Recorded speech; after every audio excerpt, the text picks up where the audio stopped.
Have you ever had moments where you expect the worst is going to happen?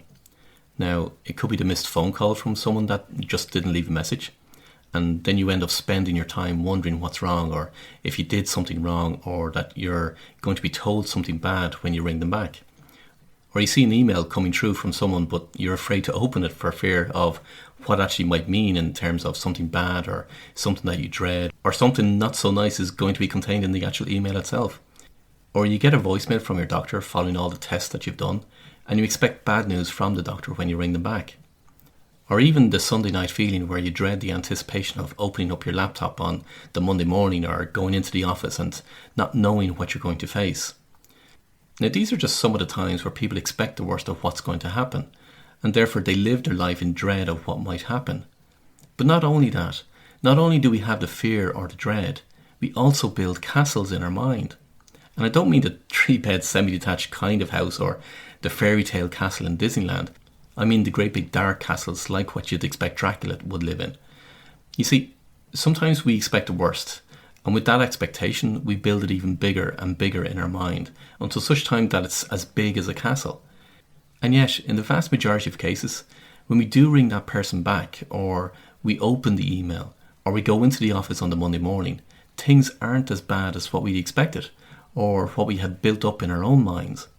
So what you're expecting to happen doesn't in fact happen at all, but yet we continue to live our life in fear and dread of what might actually happen. We all have times we expect the worst, and for some people it's every single day, while for others it happens during particular periods of time in their life, depending on what's actually going on in their life and their circumstances at that time.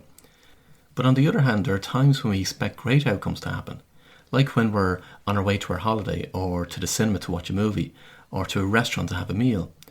We don't have those same expectations of dreading the worst. We actually expect that we're going to have a great time, that the holiday will be great and relaxing, that the movie will be brilliant, and that the meal and the atmosphere in the restaurant will be amazing.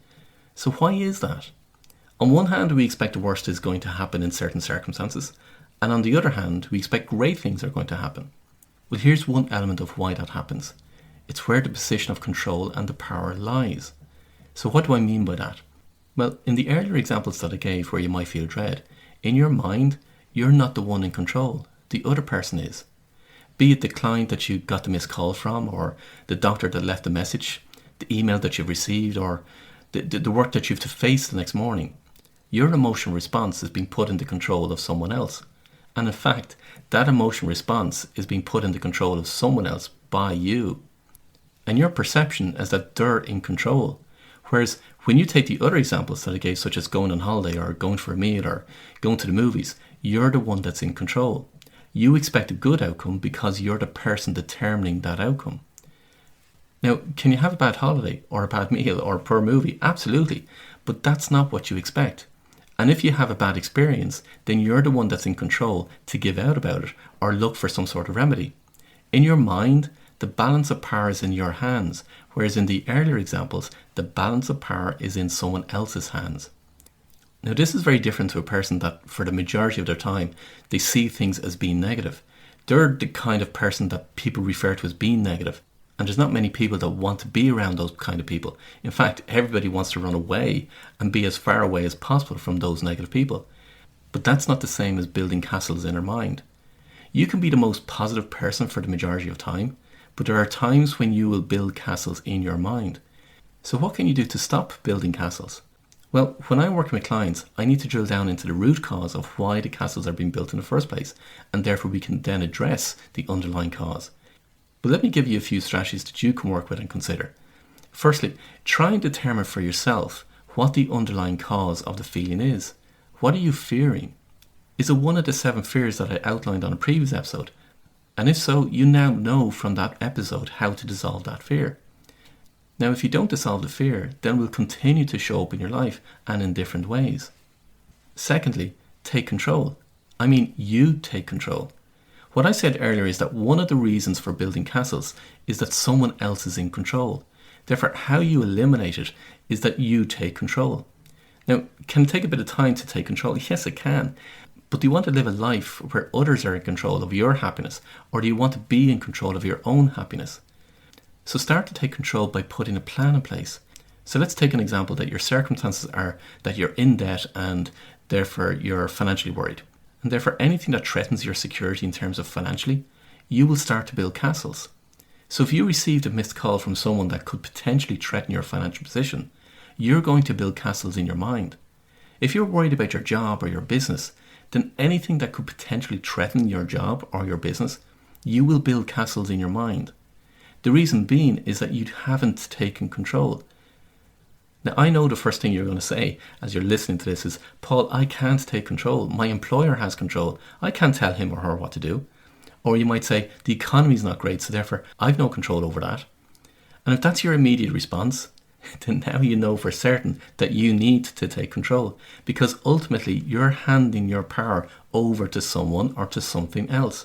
Until such times you take control, then you're always going to be playing second fiddle. Until such times you realize that you're always the one that is in control, then you will allow circumstances to be created to show you that others are in control. Your lesson is to take control. It's all about getting back into equilibrium. So let me repeat that again. If your immediate response is that you can't take control because someone else is in control or something else is in control, for example, the economy or circumstances are in control, then you have a very big lesson to learn. Because it's for you to realize that you are always and in all ways in control. You have the power to be in control, but you're choosing to allow others or something else to be in control. And until such times you realize that you actually have the power and control, then circumstances will show up in order for you to learn the lesson of owning your own power and taking control.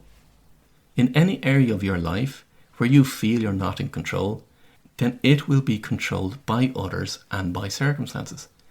Now, is that going to be tough words to listen to on this podcast? Yes, of course it is for some people, but for others it won't, because they know exactly what I'm saying. But would you rather me to serve you well so that you can reach your full potential? Or would you prefer me just to tell you pleasantries just to make you happy and therefore you don't learn? I want you to fully get this, because when you fully get this, then your life changes.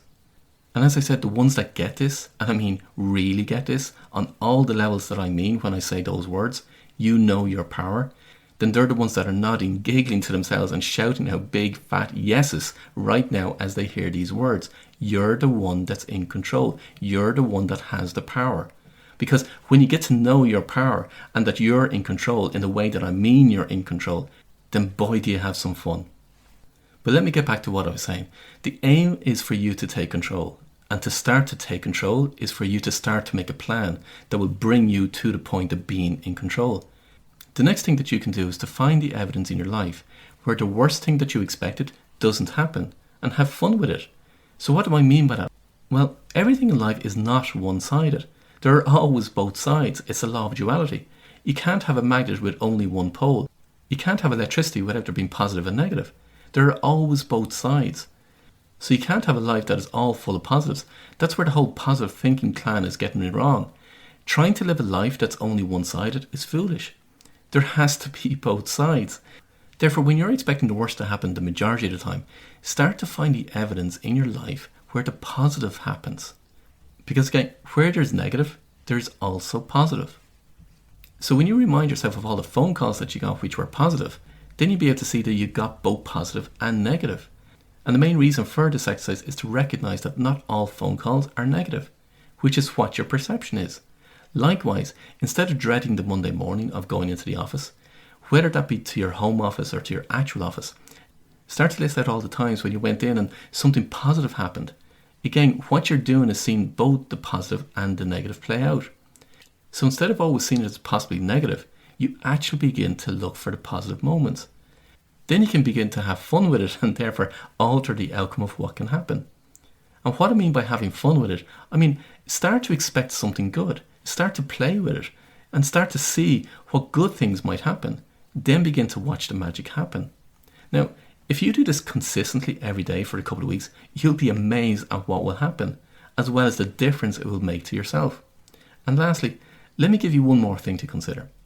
When you're building castles in your mind, if you were to observe it from the standpoint of those moments giving you feedback for things that you need to change, what feedback is it giving you? If you're feeling restless and dread in the work that you're doing, for example, Is it the feedback that you should be doing something different? Is it feedback that you're not actually on your purpose? Is it feedback that you have a different life lesson to learn? Whatever it is for you, instead of building castles in your mind, ask yourself, what is the circumstance trying to tell you? What is it trying to feed back to you? And when you consider that realization, then you can begin to do something about it. So there you have 4 different strategies of what you can do to stop building castles in your mind. First of all, determine the underlying fear and dissolve it. Secondly, take control. Third, observe the positives and have fun with it. And lastly, number 4, learn from the feedback. Now, if this is something that you want to delve deeper into, reach out to me and let me know, and we can see what we can do. And there's multiple ways in which we can work together, whether it be through the Executive Lounge or on a one-to-one basis. And if you want to know what the Executive Lounge is, just head over to my website, and the details of all the different ways in which I work with people are all there on my website. I like to think that there's a way in which I can work with anybody, no matter what their budget is or what their preference is of working. So check out my website. And by the way, it's a brand new website that I launched recently. So head over to paulwilliamdavis.com and check it out. And can I just say one thing before I go? This morning before I recorded this episode, I had a one-to-one session with someone that was looking for their purpose in life, what they should be doing in their life, and what would make them absolutely happy, and how they would fulfill their purpose. And at the end of the session, he said to me, he thought he would need multiple sessions in order to determine what his purpose is and exactly what he needs to do. But all we did was spend the morning together. Now, this is a person that has gone from job to job trying to find his purpose. He's reached out and spoke to numerous people and has spent a small fortune trying to figure out what he should do. His closing sentences to me were, wow, wow, wow. He was literally speechless. All the questions he wanted answers to, he got. He now knows exactly what he should be doing, what his purpose is, what his mission is, why he should be doing it, the role he should play in fulfilling his purpose, the aspects of what's going to make his life amazing, and all the reasons why he went through the circumstances he went through. He's no longer feeling lost or despondent. As he said himself, the energy, the clarity, the motivation he now has is phenomenal. And the best way he could describe that feeling for himself at the end of our session was, wow, wow, wow. He couldn't get over what was achieved in 3 hours. He had been searching for years, and yet in 3 hours, he now knows exactly what he needs to do. And everything that I said made absolute perfect sense to him, and he could see the evidence in his life. This is the kind of reaction I pretty much get from everyone that I work with to determine what their purpose, their mission and role in life is. It's all the elements in what I call the pilot's manual. And I call it the pilot's manual because it's everything that you need to take flight in your life, to reach new heights and to reach your full potential. If you go to my website, you'll also get to understand the main reason why I use flight references. I absolutely love the work that I do and the insights I get for people. And more importantly, to see the reaction on their face when they get all the information is just absolutely beautiful to watch. I'm so absolutely amazingly privileged and grateful for the work that I get to do and to share the discovery for my clients. It's the reason I get out of bed every morning, because I'm saving lives all the time, both literally and metaphorically, because they get to live the life they're meant to live. Living a life that's not on your purpose is not really having a life at all. That's why I do what I do. And the information that I share in this podcast is to help as many people as possible to live the life they're meant to live. I cannot say it enough. I absolutely love the work that I do. And the clients that I put on the right purpose regularly say the same back to me. They absolutely love the work that they now do. But here's the thing. Until such times as you get to experience living your life on your purpose, it's impossible to comprehend what it's really like. It's just a completely different life altogether. I just wanted to share that with you because it's so fresh in my mind, as I just had a session before this recording. Again, if this is something you want to find out more about and how it works, just head over to my website and reach out to me. And if you want to find out more about building castles, again, just reach out to me. I'd love to hear from you and connect. After all, you want to be building glorious castles in your life. And don't forget, sharing is caring, so please spread the word about this podcast to your friends and colleagues, because it really helps to get the message out there. And if there are people in your life that you think might be a bit lost or trying to figure out their life, or they feel like they're on a hamster wheel, then please share my website with them. It's paulwilliamdavis.com, and it will be a great help to them. As always, until next time, I wish you every success.